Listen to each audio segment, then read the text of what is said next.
ॐ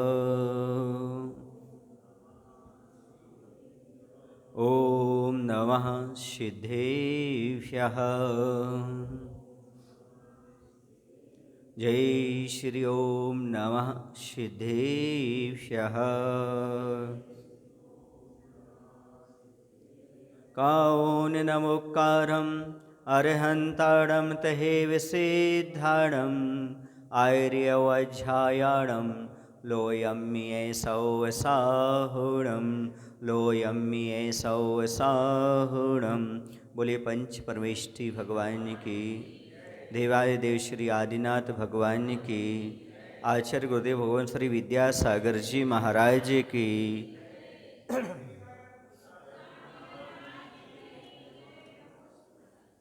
कल हमने देखा था हिंसा किन किन कारणों से होती है और हिंसा त्याग का फल क्या होता है। अब हम देखेंगे हिंसा करने का क्या दुष्फल होता है। जो जीव हिंसा करते हैं उसको उन्हें क्या परिणाम मिलता है। तो हिंसा ही दुर्गति का द्वार है।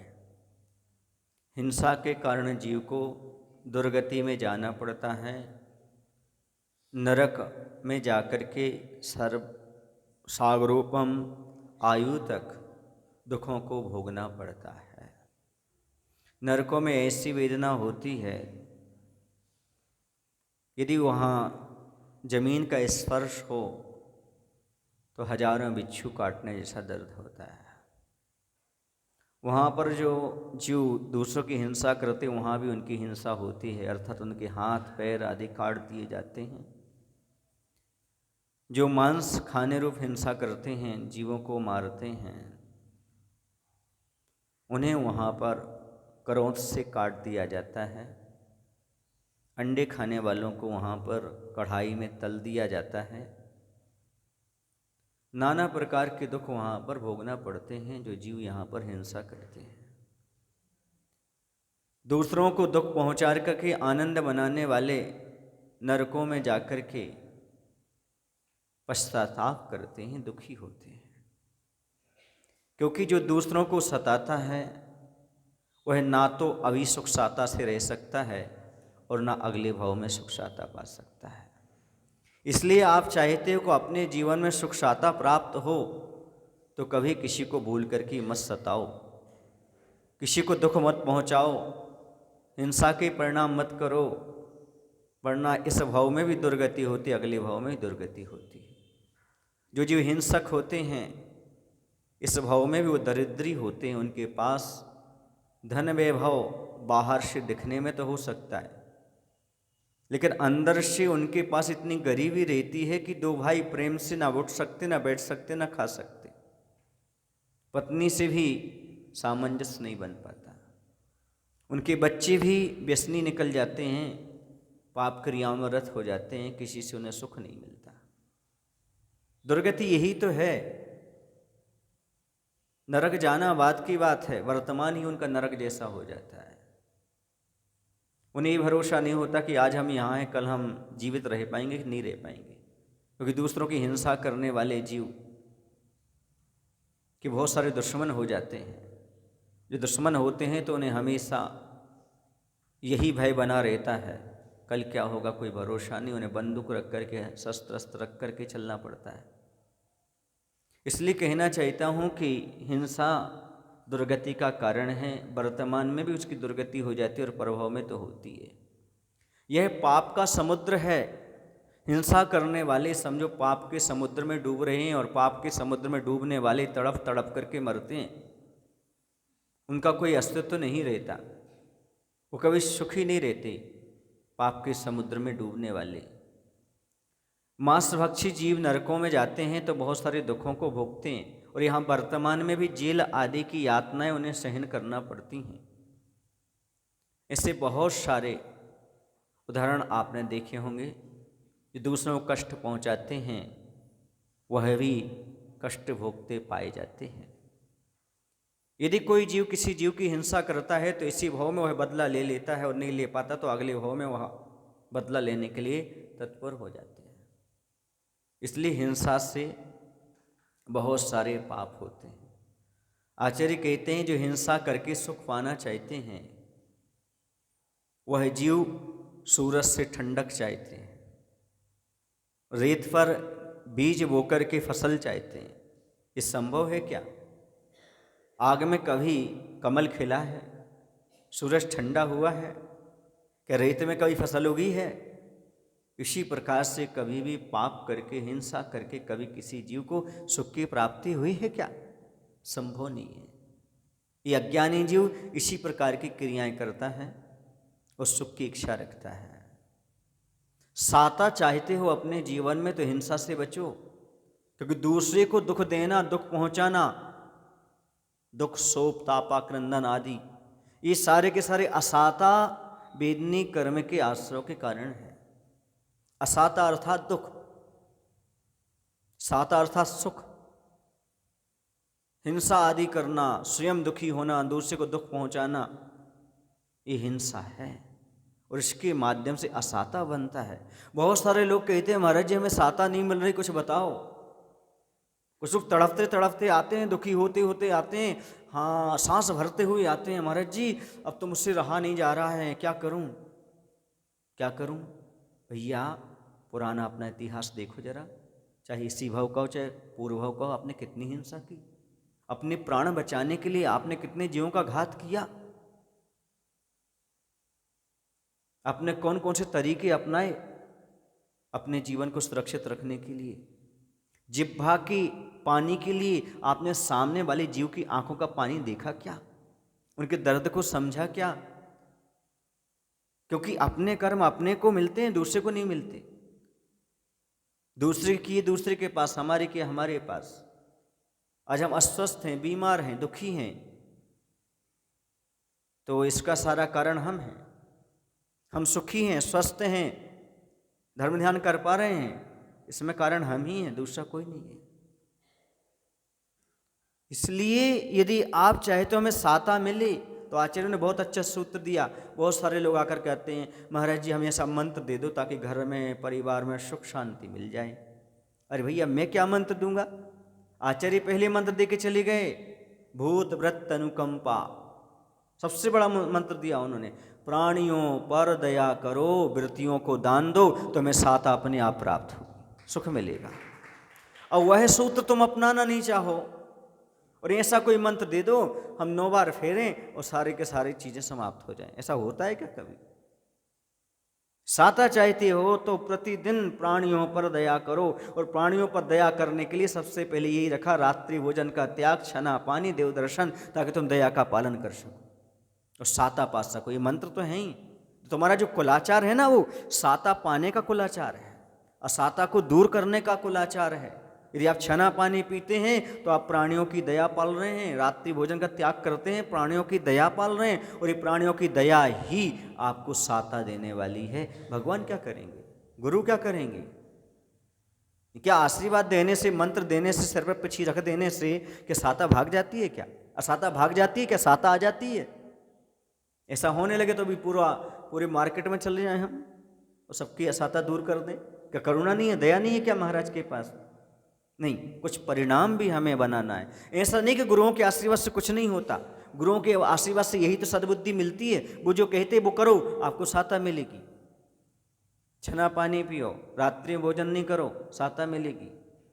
प्राणियों की दया पालो, जितना बन सके तो प्राणियों पर दया करो, वृत्तियों को दान दो, सराग संयम का पालन करो, शांति क्षमा का पालन करो, योगों की वक्रता को छोड़ो, और शौचमिति, और शौच का अर्थ संतोष रखो, ज़्यादा लोभ मत करो। ये भी साता पाने के तरीके हैं।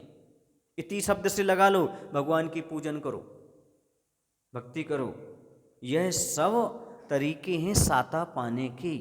यह मंत्र, यह सूत्र आचार्य उमा स्वामी महाराज हजारों वर्ष पहले दे चुके। अब आप उसको पढ़ना नहीं चाहते, समझना नहीं चाहते। जैन दर्शन में ऐसी कौन सी चीज़ जो नहीं है? संसार दुख से मुक्ति के उपाय हैं, तो छोट-मोट दुख अपने आप समाप्त हो जाएंगे, उनको उपाय तो अपने आप मिल जाएंगे, पर व्यक्ति उस ओर बढ़ना नहीं चाहता। धन चाहता है, दान नहीं करना चाहता। महाराज श्री इतना धन आए तो कि हम दान करें, तो कितने धन के बाद दान करेंगे आप? बताओ कितने धन आ जाएगा आपको तो पर्याप्त लगने लगेगा? कभी नहीं। धन कभी किसी को पर्याप्त लग ही नहीं सकता, कितना भी आ जाए। और एक गरीब आदमी के पास भी 10 रुपये आ जाते हैं, 2 रुपये दान कर दे तो भी वो है। दरिद्रता का नाश मात्र दुकान पर बैठने से नहीं होता, दरिद्रता का नाश दान पुण्य करने से हुआ करता है। दरिद्रता अपने आप समाप्त होती चली जाती है। ऐसे बहुत सारे वर्तमान के भी एग्जाम्पल हैं जो दरिद्र थे, लेकिन जब से उनके घर में साधुओं के चरण पड़े तब से वो आरे वारे, क्या कहते हैं आप लोग, नियारे व्यारे हो गए। अर्थात उनके यहाँ धन दौलत अपने आप समृद्धि बढ़ने लगी। आप लोग दीपावली को लिखते हैं ना, दरवाजे पर क्या लिखते हैं आप लोग? ऊपर क्या लिखते? श्री। नहीं लिखते ऊपर श्री, ऊपर दरवाजे पर लिखते श्री, आजू में शुभ और बाजू में लाभ। ये क्यों लिखते हैं? लक्ष्मी जी आती रहे, धन दौलत आती रहे? नहीं भगवान, ये बीड़ निर्माण सम्मत की बात है। दीपावली के बाद समय लिखते ना आप लोग, ये दीपावली के लगभग आगे पीछे दीपावली के समय लिखते ना श्री शुभ लाभ। हाँ, पुताई उताई करने के बाद, साफ सफाई करने के बाद। क्यों? हे भगवान, श्री माने केवल ज्ञान। श्री का अर्थ क्या हुआ? केवल ज्ञान। केवल ज्ञान रूपी लक्ष्मी को प्राप्त करने वाले अब आगे नहीं मिलेंगे हमें पंचम काल में, लेकिन शुभोपयोगी मुनिराज मिलेंगे। कौन मिलेंगे? शुभोपयोगी मुनिराज मिलेंगे। उनका लाभ, इस दरवाजे से उनका आगमन होता रहे, हमें उनका लाभ होता रहे, हम दान देते रहें। इसलिए क्या लिखते हैं आप लोग? लगता है आप लोगों ने पहली बार सुना होगा ये हमारा चिंतन। हाँ, लिखते तो हैं आप, लेकिन इसका अर्थ ये है, शुभ उपयोगी, शुभ ध्यान में लगे हुए मुनि महाराज का लाभ नए वर्ष में हम कामना करते हैं प्रतिदिन हमारे घर में होता रहे, प्रतिदिन होता रहे। हम पड़गाहन के भाव बना रहे प्रतिदिन, हमारे यहाँ शुद्ध भोजन बनता रहे, शुभ लाभ शुभोपयोग बना रहे। इसलिए लिखते हैं आप श्री शुभ लाभ। अभी तक आप ये समझ रहे थे इसलिए लिखते हैं कि लक्ष्मी आती रहे, धन दौलत आती रहे। नहीं, सम्यक दृष्टि जीव सबसे बड़ी दौलत मानता है हमारे घर में साधु के चरण पड़ जाएं, ये सबसे बड़ी दौलत मानी जाती है उसके। समझ में आया आपको कि नहीं आ रहा? ये लॉजिक आप लोग नहीं समझते, ये क्यों लिखा जाता, कैसा है, क्या है, बस आप लोग मान करके बैठ गए, मान करके चल रहे, लेकिन कुछ समझ नहीं पा रहे हैं कि इसका आखिरकार सही मायना क्या है, सही अर्थ क्या है। जो परंपरा से लिखते चले आ रहे तो लिखते चले आ रहे, लेकिन नहीं, श्री शुभ लाभ जिसके दरवाजे पर लिखा है वहाँ देवता भी उपद्रव नहीं कर पाते, क्योंकि इनके घर में शुभोपयोगी मुनिराज आते हैं। ऐसे व्यक्ति को मैं कैसे परेशान करूं? इसके यहाँ जो नेगेटिव एनर्जी है वो प्रवेश नहीं कर पाती। वह कहती मैं कैसे प्रवेश करूं? इस दरवाजे से तो कौन जाने वाले हैं? मुनिराज। और कौन गए कई बार? मुनि महाराज। इसलिए इस दरवाजे में मैं नहीं जा सकती। वह नेगेटिव एनर्जी भी भाग जाती है। मैंने एक बार चिंतन किया कि आखिरकार आचार्य पद्मनंदी जी ने पंचविंशति का ग्रंथ में ऐसा क्यों लिखा कि जिस गृहस्थ के यहाँ घर में साधु के चरण नहीं पड़ते वो मरघट के समान, ऐसा क्यों लिखा? क्योंकि आदमी मरता कहाँ है? घर में। तो मरघट कहाँ हुआ? जलाने कहाँ ले जाते हो? तो उसका नाम जलघट है। मरघट कहाँ पर है? जहाँ पर रहते वही मरघट है। तो आप लोग क्या करते थे? पहले के ज़माने में कच्चे मकान रहते थे तो लीपा पोती कर लेते थे गोबर से, और वो मिट्टी रहती थी ना, वो सफ़ेद मिट्टी क्या बोलते थे उसको, छुई मुँह क्या कहते थे, खड़िया, उससे कर लेते थे। और सारे बस्ता आदि धो लिए और कह दिया पर घर की शुद्धि हो गई, है ना। कौन से दिन करते घर की शुद्धि? दूसरे तीसरे दिन कितने दिन करते हैं? हाँ, तीसरे दिन करते हैं, है ना। और अब क्या हो गया? अब टाइल्स वगैरह आ गए हैं, संगमरमर, तो पानी भमका दिया और कह दिया क्या हो गई? घर की शुद्धि हो गई। पर आचार्य कहते ऐसे घर की शुद्धि नहीं होती। वो कहते हैं कि तुम्हारा घर अभी भी मरघट के समान है जब तक साधु के चरण ना पड़े। मात्र रत्नत्रयधारी जिस भूमि पर पहुंच जाता है उसकी अपने आप पवित्रता हो जाती है। उस घर की पवित्रता यदि है तो साधु के चरणों के माध्यम से ही घर पवित्र हुआ करता है। यह शरीर भी अनादि काल से अशुचि है। स्वभाव तो शुचौकाये रत्नत्रय पवित्रते। आचार्य समंत महाराज कहते हैं इस स्वभाव से हमारा शरीर अपवित्र है, लेकिन जिसमें रत्नत्रय आ जाता है उससे वह शरीर पवित्र और पूजनीय बन जाता है। मुनि महाराजों का शरीर पवित्र पूजनीय है क्योंकि उसमें क्या है, रत्नत्रय विद्यमान है। बाकी तो स्वभाव से ये शरीर अशुचि था, है और रहेगा, इसमें कई पवित्रता आने वाली नहीं, लेकिन पूजनीय हो गया, पवित्र हो गया क्योंकि रत्नत्रय गुण उसके अंदर आ गए। इसी प्रकार से परिवार, घर आदि जो हैं वह साधु के चरण पड़ने से पवित्र हुआ करते। तो मैं ये कह रहा था कि यदि साता चाहते हो तो हिंसा कम से कम करो, प्राणियों की दया का पालन करो, मुनियों को दान आदि करो। जो व्यक्ति वृत्तियों को, मुनि आदि को दान देता है, निश्चित वह समझता है हिंसा क्या है, अहिंसा क्या है। उसे बहुत सारी चीज़ें मुनि महाराज की चर्या से ज्ञात हो जाती हैं। वह स्वाध्याय ना भी करे तो। इसी प्रकार से एक बार मैं कोई स्वाध्याय करा रहा था तो एक हो सकता कोई पंडित जी हों, वह हमसे बोले, मास्टर जी आप जो एक विषय बोल रहे हैं, मैं विषय ये बोल रहा था कि मिथ्यात्व पर श्रद्धा न रखो, यही सम्यक दर्शन है। तो उन्होंने कहा कि महाराज श्री हमने बहुत सारे ग्रंथ पढ़े, लेकिन हमने कहीं भी नहीं पढ़ा कि मिथ्यात्व पर श्रद्धा रखना सम्यक दर्शन है। मैंने बहुत सारे ग्रंथ पढ़ डाले। उन्होंने एक शब्द बोले, मैंने बहुत सारे ग्रंथ पढ़ डाले। मैंने कहा भाई मैंने ज़्यादा ग्रंथ तो नहीं पढ़े, पर आचार्य गुरुवार विद्यासागर जी महाराज निर्ग्रंथ को पढ़ लिया है, समझो सारे ग्रंथ पढ़ लिए हमने। फिर हम उसको खुलासा कहा, खुलासा किया कि मिथ्यात्व पर श्रद्धा रखना जो सम्यक दर्शन है। हमने कहा ये बताओ, 7 तत्वों पर श्रद्धा रखना सम्यक दर्शन बताया कि मात्र आत्मा पर श्रद्धा रखना सम्यक दर्शन बताया? बताइए गुलाबचंद जी, 7 तत्वों पर श्रद्धा रखना बताया ना? नहीं, 7 तत्वों का। हाँ, व्यवहार से कह रहा हूं, व्यवहार से क्या कहलाएगा? 7 तत्वों पर श्रद्धा रखना। 7 तत्वों में आश्रव है कि नहीं? आश्रव में मिथ्यात आएगा कि नहीं? तो उस पर श्रद्धा रखना पड़ेगा। आश्रव दुख कार्य घनेरे, मिथ्या संसार का कारण है, ऐसा श्रद्धा रखना ही सम्यक दर्शन है। मिथ्यात किसका कारण है?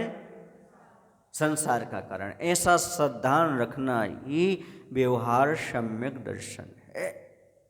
7 तत्वों पर श्रद्धा रखना, एक तत्व पर नहीं, 7 तत्वों पर रखना है। आश्रव पर भी, वन्य पर भी, ये भी हमारे लिए श्रद्धा रखो, तभी तो हम छोड़ पाएंगे। जो दुख के कारण है उन्हें दुख रूप श्रद्धा रखो, जो सुख के कारण है सुख रूप श्रद्धा रखो, यही आपका सम्यक दर्शन है। जो पदार्थ जैसा है उसे उस रूप में स्वीकार करना, श्रद्धा रखना, इसी का नाम क्या है? सम्यक दर्शन। उस रूप ज्ञान करना सो सम्यक ज्ञान, उस रूप चर्या करना सो सम्यक चारित्र। इसलिए निर्ग्रंथ साधु को पढ़ लेने से बहुत सारे ग्रंथों का स्वाध्याय अपने आप हो जाया करता है, उनकी चर्या को देख करके। हिंसा करने वाले को क्या क्या फल मिलते हैं? तो इसी भाव में दुख और परभव में दुख मिलते हैं। नरकों में भी दुखी होना पड़ता है। बहुत सारे रोग उत्पन्न होते हैं जो क्रूर परिणामी होते हैं, उनको भयंकर भयंकर रोग हो जाया करते हैं। उनका कोई विश्वास नहीं करता है, वो स्वयं भयभीत रहते हैं और दूसरों को भी भय पैदा करने वाले होते हैं। अब आज अपन दूसरे पाप को पढ़ेंगे जिसका नाम है हिंसा। के बाद कौन सा आता है? झूठ। झूठ पाप किसे कहते हैं? हर कोई व्यक्ति झूठ पाप की निंदा करता मिलेगा, लेकिन झूठ बोलता भी मिल जाएगा, इसमें कोई बाधा नहीं है। तो झूठ किसे कहते हैं? जो जैसा देखा हो, जो सुना हो, वैसा नहीं कहना सो झूठ कहलाता है। आँखों से जैसा देखा हो, कानों से जैसा सुना हो, वैसा नहीं कहना झूठ है। जिससे किसी का जीवन ही चला जाए या किसी का अहित हो जाए, ऐसा सत्य भी नहीं बोलना चाहिए। आए समझ में कि नहीं? आदि मानव आए होते तो हम उनको बता देते। अंधे को अंधा भी नहीं कहना, चोर को चोर भी नहीं कहना, डाकू को डाकू भी नहीं कहना, यह भी असत्य है। क्योंकि उसको पीड़ा होगी ऐसा बोलने से, और वो पीड़ा मतलब हिंसा। आप लोग कहा करते हो अंधे से अंधा कहो तुरतम जय है टूट, और धीरे धीरे पूछ लो कैसे गई थी फूट। अंधे से अंधा नहीं, धीरे से पूछो ये तुम्हारी आंख कैसे फूट गई थी, अंधा कहोगे टूट जाएगा। तो किसी व्यक्ति से बात करना चाहते हो, हमें पता है ये चोर है, पर उसे चोर नहीं कह सकते। अहिंसा व्रत में दोष लगता है।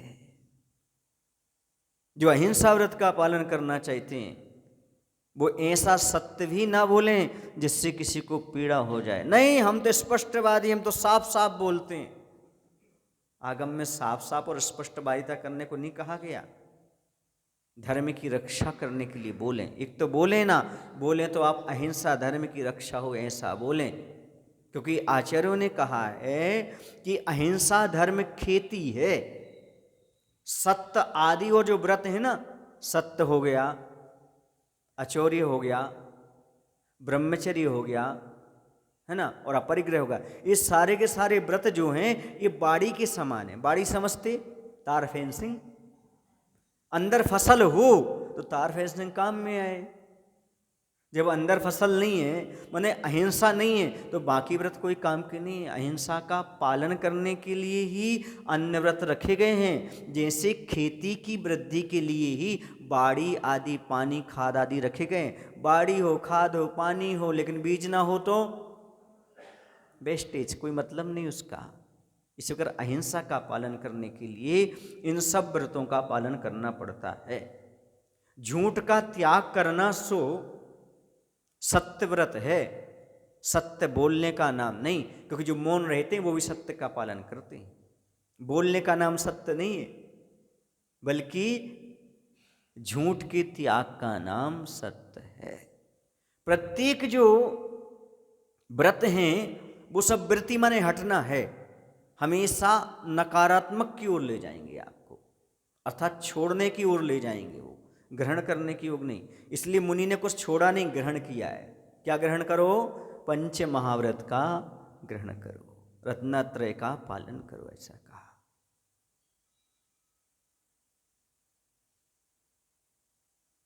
व्रत माने हटना। किससे हटना? झूठ से दूर हट जाना। इसलिए सोच समझ करके बोलना पड़ता है, क्योंकि शब्द जो होते हैं वो संसार में मुफ्त मिलते हैं, लेकिन उनकी कीमत बेसी चुकाना पड़ती है जैसे आप उनका उपयोग करते हैं। एक आपका बोला गया शब्द सारे ब्रह्मांड तक पार कर जाता है, इसकी बरगनाएं। आप दिन भर बोलते रहते हो बिना मतलब के, मान लो, तो क्या होता होगा समझो। आप शब्द को बहुत सोच समझ करके बोलना चाहिए। आचार्य जी के अनुसार हमें ऐसे बोलना चाहिए जैसे पहले एसटीडी पर बात करते थे। आप एसटीडी पर जाते थे ना, तो वहाँ पर आप वहाँ पर उसका मोबाइल लेते थे, वो क्या कहलाता था? हेडलाइन क्या बोल लेते थे वो? रेड लाइन, रेड लाइन, हाँ। तो उस पर आप क्या करते थे? बोले रिसीवर लेते थे, रिसीवर बोलते थे ना उसको लेते थे, और भैया काम की बात 2 मिनट में तत्काल, 2 मिनट भी नहीं और जल्दी। क्यों? क्योंकि वहाँ पर क्या बढ़ रहा है कंप्यूटर में? बिल बढ़ता जाता था। यहाँ दिल धड़कता था, जल्दी करो जल्दी करो जल्दी करो, बिल बढ़ रहा है। 2 मिनट बोलने में कितने रुपए लग जाते थे? 10-20 रुपये खर्च हो जाते थे। क्योंकि मैंने भी उस समय किया है, मुझे ध्यान। बहुत कम। इसी प्रकार से किसी से बात करो तो कम बात करो, वरना कर्म का बिल बढ़ता है, कर्म बंद होता है, ये कोई नहीं सोचता। शब्द हमारे पास संपत्ति है बंधु, संपत्ति। धन को संपत्ति मानते, पर शब्दों को आपने संपत्ति नहीं माना। जैसे आप हर किसी को अपना धन नहीं देते, जेब नहीं खोल देते, तिजोरी नहीं खोल देते, वैसे हर किसी के सामने अपनी जुबान नहीं खोलना चाहिए, मुख नहीं खोलना चाहिए। सोच समझ करके शब्दों का उपयोग करना चाहिए, नपे तुले शब्द। आचार्य के पास आप लोग कभी जाते हैं, निवेदन करते तो देखो पुण्य गाढ़ा करो, अभी क्या है, इसके अलावा बोलो ना आप लोग, तो आपने शब्द को संपत्ति नहीं माना। दो शब्द सुनने लोग उनके पीछे पड़े रहते हैं क्योंकि उनके पास शब्दों की कीमत है, शब्द को धन के रूप में स्वीकार करते हैं। ये प्रकृति का नियम है, आप जितना कम बोलोगे उतना अधिक सुने जाओगे, और जितना अधिक बोलोगे उतने आपको उपेक्षा मिलेगा, सम्मान खो जाओगे। इसलिए कभी ऐसा सत्य ना बोलें जिसके माध्यम से किसी का अपवाद होता हो, निंदा होती हो, उसे दुख पहुंचता हो, कष्ट पहुंचता हो। वो सत्य नहीं हो सकता। और वह झूठ झूठ नहीं है जिसके माध्यम से किसी का हित होता हो, किसी का अपवाद रुकता हो, किसी की हिंसा रुकती हो। वो झूठ झूठ नहीं आचर्य गए थे। ये चिड़िया दिख गई तो हमें उदाहरण याद आ गया। चिड़िया बता रही, महाराज जी हमारी बात भी तो बता दो आप। तो एक व्यक्ति था, वो एक संत को झूठा सिद्ध करना चाहता था और कहता था आप सही बोल ही नहीं सकते। उन्होंने कहा नहीं, मैं तो सत्य बोलूंगा। और उसने क्या किया, एक चिड़िया की गर्दन पकड़ ली और बोलता है बताओ महाराज, ये चिड़िया मरी हुई है कि जीवित है? अब यदि महाराज कहते हैं कि जीवित है, और जीवित है वो चिड़िया, जीवित कहते तो वहीं गर्दन दबा देगा, ये सो झूठ हो जाएगा। और यदि कहते हैं कि ये मरी हुई है तो ये छोड़ देगा, तो भी झूठ हो जाएगा। लेकिन कम से कम ये कह देते मरी है तो क्या होगा, ये चिड़िया के प्राण बच जाएंगे। महाराज ने कह दिया चिड़िया मरी हुई है, उसने फटाक से उड़ा दिया। मोहिनी महाराज बड़े खुश हुए। वो कहने देखो महाराज आपकी बात झूठी हो गई। बोले मेरी बात बिल्कुल झूठी नहीं हुई। यदि किसी जीव के प्राण बचते हैं, इससे बड़ा सत्य आज तक ना हुआ है ना हो सकता है। जब प्रश्नोत्तर रत्नमाली का ग्रंथ पढ़ते हैं उसमें आता है भूत हितम सत्यम। सत्य क्या है? भूत हितम, प्राणियों का हित करना ही सत्य है और कुछ भी नहीं है। हम प्राणियों का हित करें, यही सबसे बड़ा सत्य है। वही सत्य मार्ग पर लगें और हम सबका हित करने वाले आचार्य गुरुदेव हैं, वही सतपथ के अनुगामी हैं। इसलिए ऐसा झूठ आप भी ना बोलें किसी पर विपत्ति आ जाए। झूठा केस वकील कभी ना लें, असत्य का समर्थन हो जाता है। आप लोग भी किसी को झूठे केस में ना फंसाएं, वरना फिर भव भव तक दुख भोगना पड़ेगा। किसी पर झूठा प्रताड़ना का, आजकल ये चल रहा है, प्रताड़ना का, दहेज का प्रकरण बना देना, इनसे बचो, क्योंकि इनके माध्यम से एक भाव नहीं तुम्हारे कई भाव बर्बाद होंगे, ये ध्यान रखना। ये झूठ है। सामने वाले ने तुम्हारे साथ जो कार्य नहीं किया, वह कार्य यदि उस पर ठोकते हो और जेल भिजवाने का प्रयास करते हो, उसे परेशान करते हो, तुम भी अगले भाव में गाय बनोगे, बैल बनोगे, वो भी बांध कर रखेगा तुम्हारे लिए। कर्जा तो चुकाना पड़ेगा, इस भाव में नहीं परभाव में। क्या समझ रहे हो तुम इस चीज़ को? कभी हम सबल हैं? नहीं, ये मत सोचना आप। ये भी हिंसा है, किसी पर जबरदस्ती इस प्रकार का थोपना, ऐसा करना। इससे ऊपर उठने का प्रयास करो, धर्मात्मा बनने का प्रयास करो। कोई व्यक्ति हमेशा पापी नहीं होता। कसाई के उदय से किसी से कुछ हो जाता है, उसका अर्थ ये नहीं कि जीवन भर हम उसको कसाई ही मानते रहें, जीवन भर उसके साथ हम गलत व्यवहार ही करते रहें। ये समझो पुराना ऋणानुबंध है, उसे तत्काल इसी भाव में चुकता करो, वरना भाव भाव तक भोगना पड़ेगा। एक शौकरिक नाम का कसाई का उदाहरण आता है जैन दर्शन में। क्या था कि वह इस भाव में बकरे को मारता था, तो बकरा उस भाव में मनुष्य बनता था, ये बकरा बनता था, वो उसको मारता था। ऐसे बहुत भावों से उनकी यही परिणति चलती आ रही थी, एक दूसरे को मारने की परिणति चली आ रही थी। इस बार क्या हुआ कि वह जैसे ही शौकरे को मारने के लिए गया और उसने उसके पैर का मांस निकाल लिया, तो बकरा बोला अच्छा हुआ, अपनी दुश्मनी कुछ तो कम हुई। अभी तक तो हमारी गर्दन काटते आ रहे थे, हम तुम्हारी, तुमने मांस पैर का मांस काटा, आगे कम तो हुई, आगे और कम हो सकती है। आया समझ में आपको? तो ये भाव भाव के हैं, अभी भी कम कर सकते हो इन बैर विरोध को। कभी वह तुम्हारे भाई बन के आएगा, कभी पुत्र बन करके आएगा, कभी पड़ोसी बन के आएगा, कभी पति बन के आएगा, कभी पत्नी बन करके आएगा, कभी नौकर बन करके आएगा, चलेगा, क्योंकि तुमने उसके साथ ऐसा किया। तुम्हारी आत्मा सब जानती है कि क्या गलत है क्या सही है, और परमात्मा सब जानता है, और तीसरा कर्म सब जानता है। चौथे को क्या सिद्ध करना है हमारे लिए? चौथा कुछ नहीं जानता, उसे जो दिख रहा है तो ठीक है, नहीं दिख रहा नहीं ठीक है, लेकिन अभी वर्तमान को समझने का प्रयास करो। अब आगे चलते अपन झूठ बोलने के क्या क्या कारण हैं। अभी एक बात तो बोल दूं आपको बंधुओं, जो अपनी जुबान की बात है, झूठ की बात है या अपने शब्दों की बात है, तो जब अपना पैर फिसलता है तो हड्डी टूट भी सकती और नहीं भी, लेकिन जब जुबान फिसलती है ना तो रिश्ते टूट जाते हैं, परिवार टूट जाते हैं, समाज टूट जाती है। जुबान तो सब रखते हैं, पर कमाल तो वो करते हैं जो अपनी जुबान पर लगाम लगा कर रखते हैं।